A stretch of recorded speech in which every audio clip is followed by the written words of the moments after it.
Hey, and happy Monday. It's a wet one, but we are back in court trying to dispense some justice, and I wanted to take a minute to update you on a couple of items that come around last week. One of them got quite a bit of coverage, but a gentleman named Rico Funderburk from Conway was convicted after a 5-day trial. It actually ended on Friday afternoon, and the jury took a little bit of time deliberating but found him guilty of criminal sexual conduct, which is what we usually call rape in the first degree, found him guilty of kidnapping, and found him guilty of assault and battery high and aggravated nature. So just to explain those a little bit, you hear about first, second, third degree rape. First degree, it's generally with a knife or a weapon or a gun. In this case, the allegations is that he actually used the weapon and inserted it into her. So that penetration, we usually think of body parts, but if it's a penetration of a weapon or a gun or anything, would count under the statute as penetration.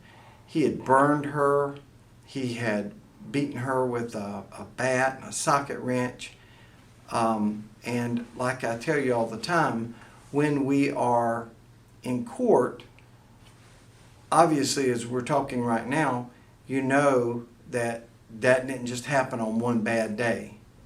That sort of terrible abuse took place over a period of time. When you're in court, you really have to be focused. The judge will make you focus. Our rules will make you focus on an area of time, like a Polaroid, a snapshot of time, and then we have to prove that without going into prior situations. Because the idea is if we started telling you about all of the bad things that he had done in the past, a jury would be overwhelmed by that and say, doggone it, it doesn't matter if you did this or not, you've done something, so we're here to punish you. So these cases can be difficult, but the evidence here and the jury had to watch or look at photographs that were just really bad. Lee Waller and George Henry Martin prosecuted this case for us.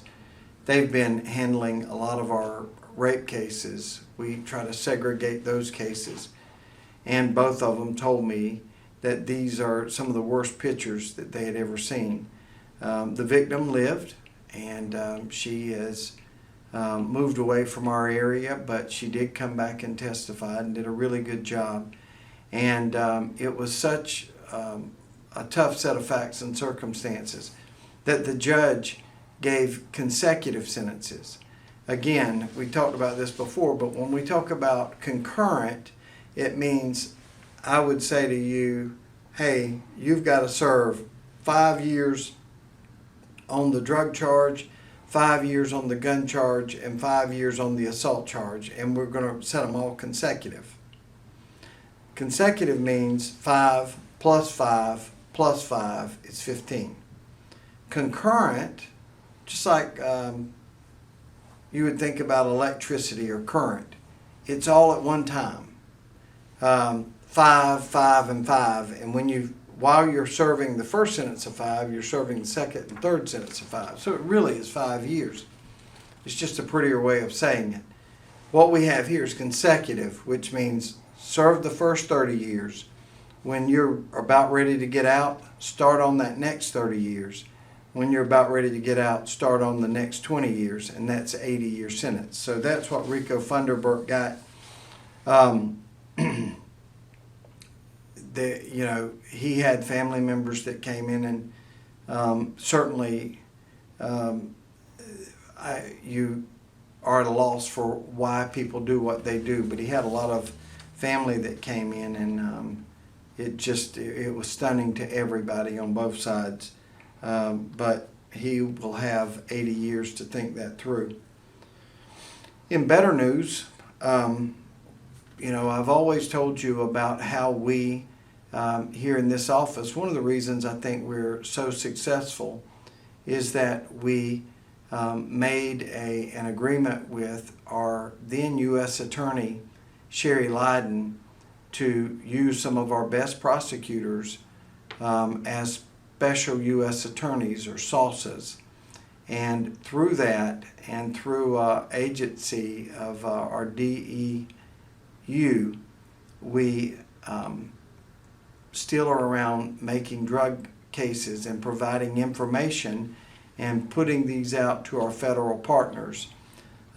Based on some of the information that our DEU was able to collect and a very long, complex investigation, they were able to go and arrest 13 really people that would have been hard to have gotten otherwise.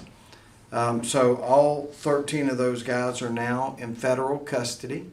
Our special U.S. attorneys will help to prosecute them, and they will be off the street for a good period of time.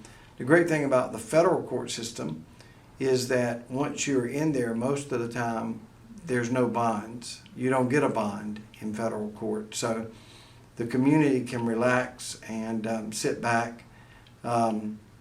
We need both. We need state and federal, because what happens is you as a concerned citizens call and say, hey, Johnny is across the street selling dope.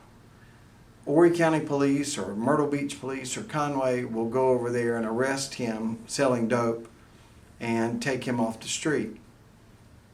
That is quick. That's almost like a microwave. The feds are more like a crock pot. What they will do is it's a slow cook. They're not going to go get him off the street. They want him to stay out there because they're up on his phones, they're up on his apps, and he doesn't even know what's going on. But they're not wanting to go get Johnny, your nuisance. They're wanting to grab Johnny with a whole load of people that Johnny corresponds with, and then to go out on other wiretaps and listen to those conversations. And when they throw a net, they catch more than one fish. They catch a lot, but it takes many months, sometimes well over a year, to do one of these investigations. When those people are taken off the community, though, out of the community, it really works in such a way that it actually drives up the cost of drugs and drives up the cost of doing business. And if you can't fully get away from it, if you can hit them hard enough to take that away, that's as much as you can ask for in some cases. So a lot of good stuff going down both in federal and state court. And we'll be back next Monday to let you know what went on this week of court.